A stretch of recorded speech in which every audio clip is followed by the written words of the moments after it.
오늘 말씀 마가복음 11장 12절부터 19절까지의 말씀을 함께 보시겠습니다.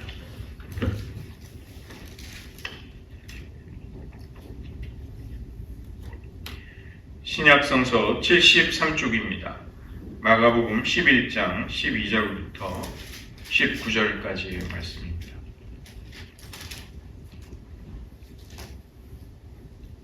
오늘 본문 마가복음 11장 12절로 19절을 저희들이 함께 같이 한 목소리로 봉독하시겠습니다. 이튿날 그들이 베다니에서 나왔을 때 예수께서 시장하신지라 멀리서 잎사귀 있는 한 무화과 나무를 보시고 꼭 그 나무에 무엇이 있을까 하여 가셨더니 가서 보신즉 잎사귀 외에 아무것도 없더라. 이는 무화과의 때가 아님이라. 예수께서 나무에게 말씀하여 이르시되 이제부터 영원토록 사람이 내게서 열매를 따먹지 못하리라 하시니 제자들이 이를 듣더라.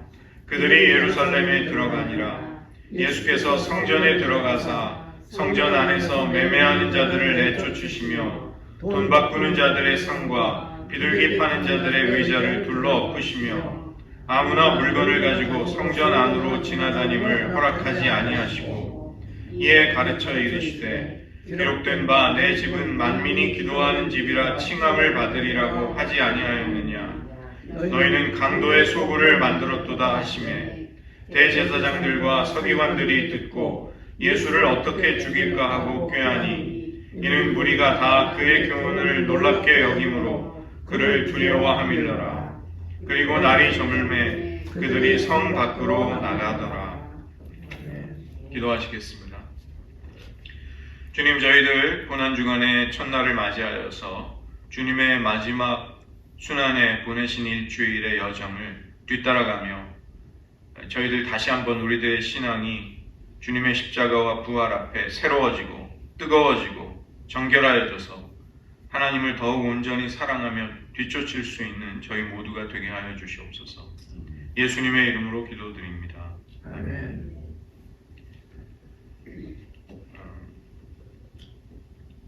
예수님은 평화의 왕으로 이제 종려주일에 입성하셨습니다.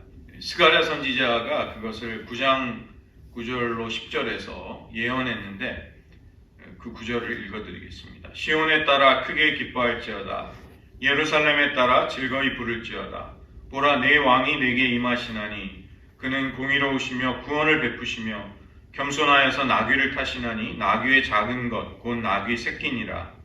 내가 에브라임의 병거와 예루살렘의 말을 끊겠고 전쟁하는 활도 끊으리니 그가 이방 사람에게 화평을 전할 것이요 그의 통치는 바다에서 바다까지 이르고 유브라데 강에서 땅끝까지 이르리라. 예수님은 평화의 왕으로 예루살렘에 입성하셨습니다.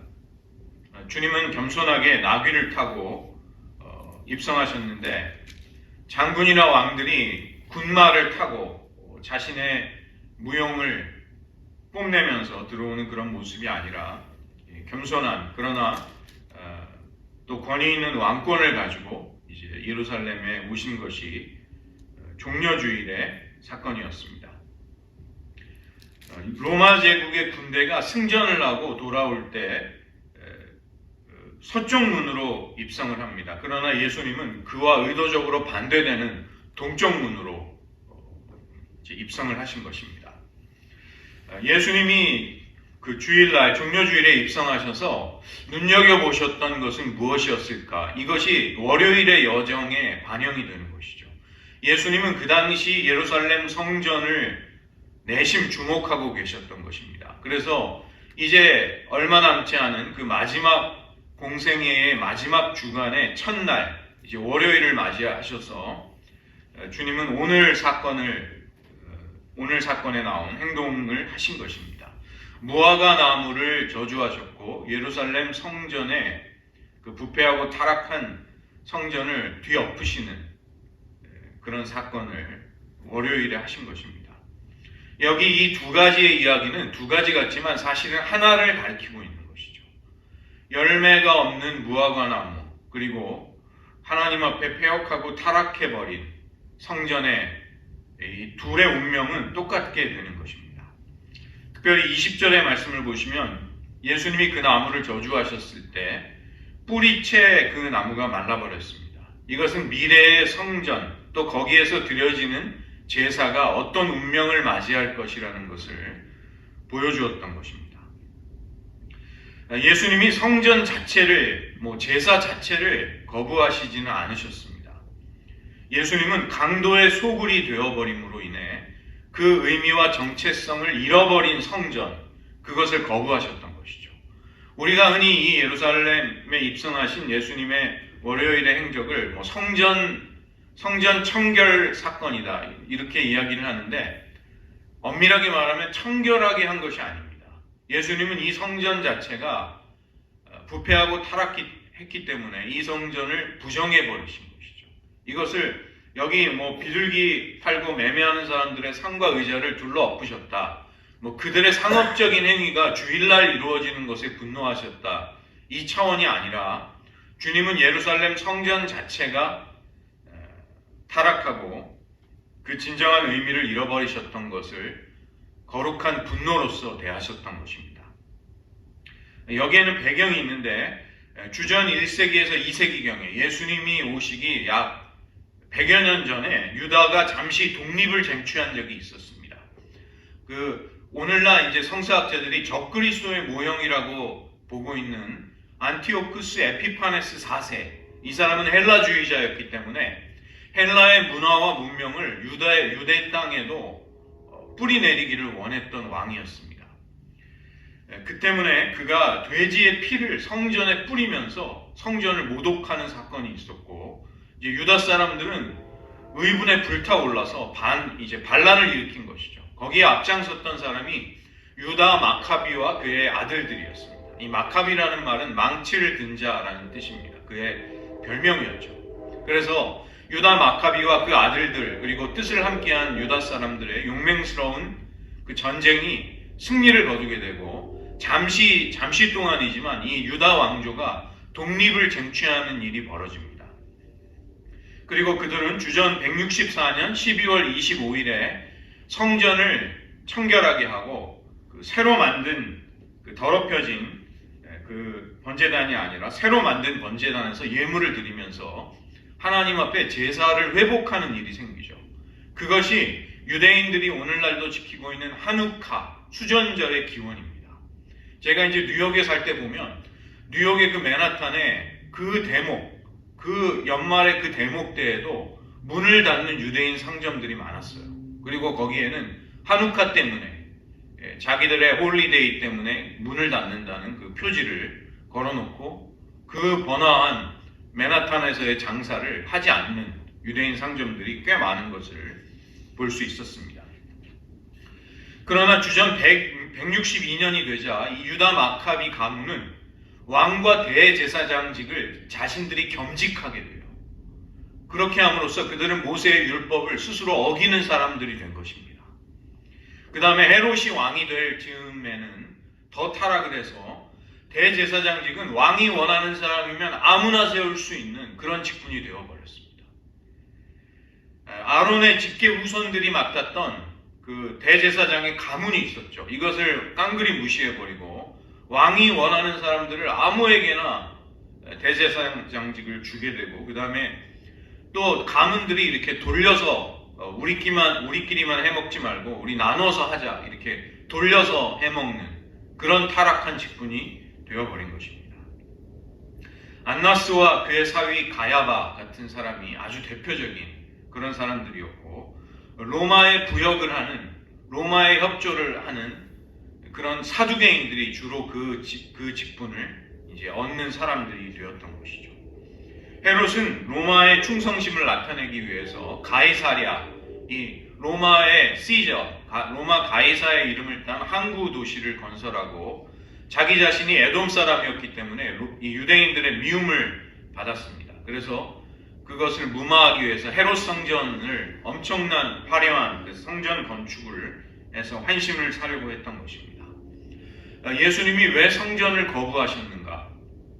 부정하셨는가? 바로 권력자들과 정치가들의 이익을 위해서, 로마에게 아부하기 위해서 세워지고 운영되는 대제사장직과 타락한 성전을 예수님은 거부하시고 뒤집어 엎으셨던 것입니다. 하나님은 정의가 없어진 예배를 구약 성경에서도 보면 거부하셨습니다. 아모스 5장을 보면 이스라엘이 벌이는 절기가 나는 너무나도 역겹다. 너무나도 너희들이 절기를 지키는 것이 나는 너무나 힘들다. 이렇게 말씀하셨습니다. 예레미야 7장에도 보면 정의가 없이 거짓 예배가 이루어지는 성전을 하나님이 아예 파괴해 버리시겠다. 이렇게 말씀하셨습니다. 성막이 최초에 있었던 실로, 이 실로가 블레셋 사람들에 의해서 파괴되는데 그 실로의 장막과 같이 만들어 버리겠다. 이 성전을 보시면서 하나님은 그렇게 말씀하신 것이죠. 예레미야가 이런 하나님의 예언을 전하려고 했을 때 그는 그 사람들에게 죽을 뻔했습니다. 성전을 거부하는 예언을 했기 때문에. 예수님이 성전을 가리켜 강도의 소굴이라고 하신 것은 정의가 없고 로마에 복종하는 타락한 성전을 가리켜서 하신 말씀이었고, 이미 예레미야를 비롯해서 구약의 선지자들이 하나님의 마음을 전할 때 성전을 보고 있던 그 시각, 하나님의 마음, 그것을 가지고 예수님은 이 공생애의 마지막 주간의 첫날 월요일을 바로 이 성전을 청결하게 하시는, 성전을 뒤집어 엎으시는 일을 하셨던 것입니다. 주님의 길은 폭력과 권세를 가지고 군사력을 가지고 세상을 개혁하는 것이 아니었습니다. 자신의 십자가의 죽음을 통해 하나님의 정의와 공의 그리고 평화를 이루시는 것이 예수님이 가시려는 길이었던 것이죠. 왜 무화과 나무의 때가 아님에도 예수님은 그 열매 없는 무화과를 저주하셨을까요? 그것은 무화과 나무의 특성 때문입니다. 무화과 나무에서 잎사귀가 나기 시작하면 제철이 아니라 할지라도 3개월 내지 4개월 전에 제철보다 이른 열매가 나는 법이었습니다. 그래서 오늘 이 본문을 보시면 잎사귀가 무성한데 잎사귀 외에는 아무것도 없었다. 이것은 잎사귀만 있을 뿐이었지 정작 충분히 있어야 할 열매가 없는 무화과였던 것이죠. 이것은 열매가 없음에도 그 잎사귀만 자랑하고 있는 이스라엘의 외식, 성전의 타락을 예수님이 저주하신 것입니다. 로마에게 아부하는 어용성전이 되어버린, 정치적인 도구가 되어버린 그 타락한 성전, 그리고 거룩함을 잃어버린 대제사장 직분, 또 거기에서 드려지는 하나님을 경외하는 마음이 없는 제사, 이것들을 하나님은 결코 기뻐하시지 않는다는 것이죠. 저희들 제가 이제 길게 설교하기보다 오늘 이 고난 주간에는 좀 설교를 줄이고 기도하는 시간을 더 가지도록 하겠습니다. 오늘 말씀을 의지하면서 저희들 몇 가지 기도하기를 원하는 것들을 제가 같이 나누고 또 기도하는 시간 같이 가지도록 하겠습니다. 로마에게 이 아부하는 어용 성전이 아무리 화려한들, 거기에서 아무리 성대한 제사가 드려진다고 한들 하나님은 그런 거짓된 제사를 전혀 기뻐하시지 않으셨습니다. 그런 성전은 도리어 사람들의 신앙을 올바로 인도하기보다는 타락시키고 그릇되게 인도하는 저주스러운 곳이 될 뿐이었습니다. 저희들 고난주간의 첫 월요일을 맞이하면서 우리의 신앙생활을 돌아보아야 하겠습니다. 우리는 분명 누가 보아도 신앙인의 모습으로 살아가고 있습니다. 교회가 그렇게 서 있는 듯이 보이는 것이죠. 그러나 우리의 마음의 중심에 과연 정의와 공의가 강과 같이 흐르고 있는가? 하나님의 거룩한 얼굴 앞에 우리는 날마다 경외하는 마음으로 나아가고 있는가? 그분과의 사랑의 교제가 계속해서 뜨겁게 이루어지는 살아있는 신앙이 우리 안에 계속되고 있는가를 우리는 돌아보아야 하겠습니다. 지금 우리 시대 가운데 위험한 교회의 징후들이 많이 보이고 있습니다. 성도들의 신앙이 힘을 잃어가고 침체되고 변화와 도전 앞에 무기력한 많은 모습들, 어려움들이 사실은 한두 군데의 문제가 아니라 교회 전반적으로 이런 어려움들이 오는 것입니다. 때문에 우리는 주님이 성전을 하나님의 마음으로 보셨던 그 앞에 사실은 우리도 서 있는 것입니다. 주님의 몸을 이루고 있는 우리들의 신앙을 하나님 보시기에 혹시라도 거짓되거나 위선된 것이 있다면 하나님 철저히 고쳐주시옵소서. 먼저 부패한 것들을 우리 안에 도려내는 아픔이 있을지라도 그것을 해결할 수 있도록 도와주시옵소서. 이 시대의 교회들의 신앙이 새로워질 수 있도록 하나님 역사하여 주시옵소서. 또 하나는 나의 집은 만민이 기도하는 집이라고 주님이 말씀하고 계십니다. 이것이 교회의 중요한 사명입니다. 우리가 해야 할 일은 외적으로 화려하고 여러 가지 일들을 못한다 할지라도 교회가 충실하게 주님의 길을 뒤따라갈 수 있는 가장 본질적인 길이 있습니다. 그것은 이 교회가 만민이 기도하는 집으로서의 소명과 기능을 회복하는 것입니다. 우리의 기도 생활이 그런 성령의 인도 아래 정말로 깊어져야 할 간절한 필요가 있다는 것입니다. 주님, 우리들의 기도 생활을 변화시켜 주시옵소서. 교회가 성도들이 나와 언제든 기도하고 또 뜨거운 은혜가 깊이 체험되는 기도가 드려지는 곳, 그 기도 속에 우리는 타인을 지적하는 대신에 나부터 변화받는 그런 기도의 능력을 맛보게 하여 주시옵소서. 이 두 가지 위해서 저희들 먼저 함께 기도하시겠습니다.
하나님 아버지, 저희들 이제 한 주간 주님의 고난 주간을 기도로서 주님 앞에 나아가 우리들의 신앙을 새롭게 하기를 원합니다. 종려주일에 평화의 왕으로 입성하신 주님이 월요일에 가장 먼저 하신 일은 무화과 나무를 저주하며 곧 그 무화과 나무가 상징하고 있는 타락하고 부패한 거룩함을 잃어버린 성전을 심판하시는 것이었습니다. 주님, 먼저 우리들의 삶을 돌아보기를 원합니다. 하나님, 어느덧 타성에 젖어 우리들 가운데 교묘한 위선과 거짓된 신앙이 우리 안에 자리 잡고 있는지요? 우리는 타인 앞에 체면을 지키려고 하면서 정작 우리를 불꽃 같은 눈으로 감찰하시는 하나님 앞에 우리의 심령과 우리의 마음의 중심이 어떠한지는 무관심한 채로 살고 있지는 않은지요? 하나님, 우리 안에 부패하고 위선되고 더럽고 거짓된 것들을 성령의 불로 태워주시옵소서. 주님의 보혈로 깨끗이 씻어주시옵소서. 먼저 우리들 자신이 개혁됨으로 말미암아 세상을 바꾸시기 원하는 하나님의 도구로 쓰임받게 하여 주시옵소서. 하나님, 나 자신의 위선과 거짓을 부정하고 개혁한다는 것이 얼마나 어려운지요. 그것은 우리들의 힘으로 되지 않는 일입니다. 하나님, 은혜를 베풀어 주셔서 만물보다 거짓되고 심히 부패한 우리의 마음, 표범이 그 반점을 변하게 할 수 없고 구스 사람이 그 검은 피부 색깔을 바꿀 수 없듯이 우리는 우리 자신을 바꿀 수 없음을 고백드립니다. 주님, 은혜를 베푸셔서 먼저 우리 자신이 하나님의 은혜와 십자가의 사랑 앞에서 변화되고 새로워지고 개혁되는 은혜를 베풀어 주시옵소서. 그리고 이 땅의 교회들에게도 그런 거룩한 변화의 불길을 일으켜 주시옵소서. 예수님의 이름으로